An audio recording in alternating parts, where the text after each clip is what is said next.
Welcome to my channel అప్పు gardening cooking. ఈ వీడియోలో నేను గోంగూర పల్లి రోటి పచ్చడి ఎలా చేయాలో చూపిస్తాను.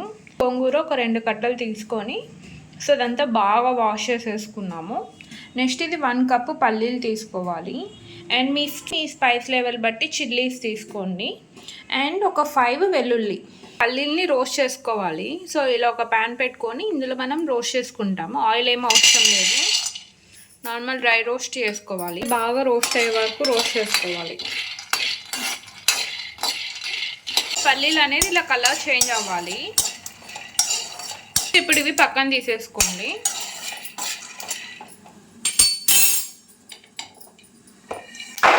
కొంచెం చల్లగా అయిపోవాలి. పచ్చిమిర్చి యాడ్ చేసుకోండి ఫస్ట్. నెక్స్ట్ గోంగూర యాడ్ చేసుకోండి.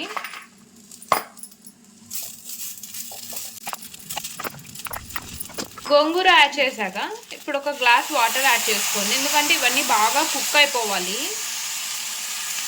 టోటల్ 1.5 గ్లాస్ వాటర్ యాడ్ చేసాము, ఎందుకంటే ఇవి కుక్ అవ్వాలి. గోంగూర అండ్ చిల్లీస్. లిడ్ పెట్టేసుకొని కుక్ చేసుకోండి. టోటల్ 10 మినిట్స్ పట్టింది ఇది కుక్ అయ్యేకి.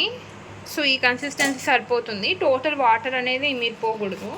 సో బాగా కుక్ అయిపోయింది. ఆయిల్ అనేది యూజ్ చేయండి, చాలా హెల్తీ పచ్చడి. ఇప్పుడు స్టవ్ అనేది ఆఫ్ చేసేసుకోండి. రోల్ని బాగా క్లీన్ చేసుకోండి. ఇప్పుడు మనం రోస్ట్ చేసుకున్న పల్లీలని యాడ్ చేసుకోండి.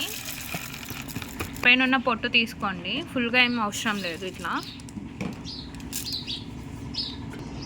ఇప్పుడు మనం ఇవి ఫస్ట్ పల్లీల్ని రుబ్బుకోవాలి.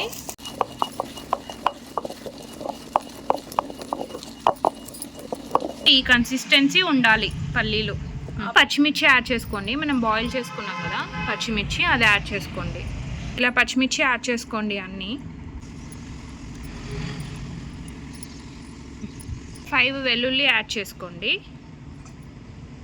టేస్ట్కి తగినంత సాల్ట్ యాడ్ చేసుకోండి. రుబ్బుకోవాలి.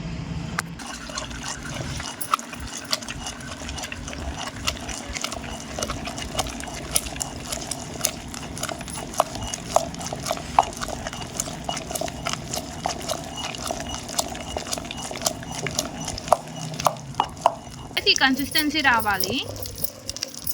ఇప్పుడు మనం బాయిల్ చేసుకున్న గోంగూరని యాడ్ చేసేసుకోండి. సో ఇంక ఇప్పుడు గోంగూరని బాగా రుబ్బుకోవాలి. రుబ్బుకోండి. ఇంకా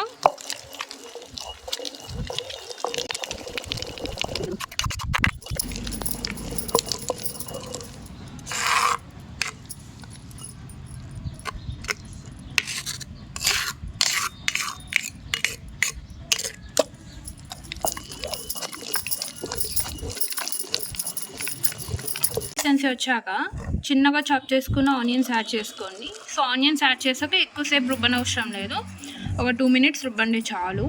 ఇవి ఏం బాగా పూర్తిగా మెదగనవసరం లేదు, జస్ట్ ఆ ఫ్లేవర్ అనేది పచ్చడికి అంటే వరకు మనం రుబ్బుకోవాలి. గోంగూర పల్లి రోటి పచ్చడి రెడీ. సో మీరు కానీ రెసిపీ ట్రై చేస్తే ఎలా ఉందో కామెంట్ సెక్షన్లో చెప్పండి. వీడియోని లైక్ చేయండి, షేర్ చేయండి, ఛానల్ని సబ్స్క్రైబ్ అండ్ సపోర్ట్ చేస్తారని కోరుకుంటున్నా. Thanks for watching, bye. So ఇంక ఇది ఒక బౌల్లోకి తీసేసుకోండి. దీనికి ఇంకా తర్వాత అట్లా ఏం అవసరం లేదు, ఇలానే చాలా టేస్టీగా ఉంటుంది. తప్పకుండా ట్రై చేయండి. ఇలా మీతో రోల్ లేకుంటే మిక్సీలో కూడా ట్రై చేయండి, చాలా టేస్టీగా ఉంటుంది.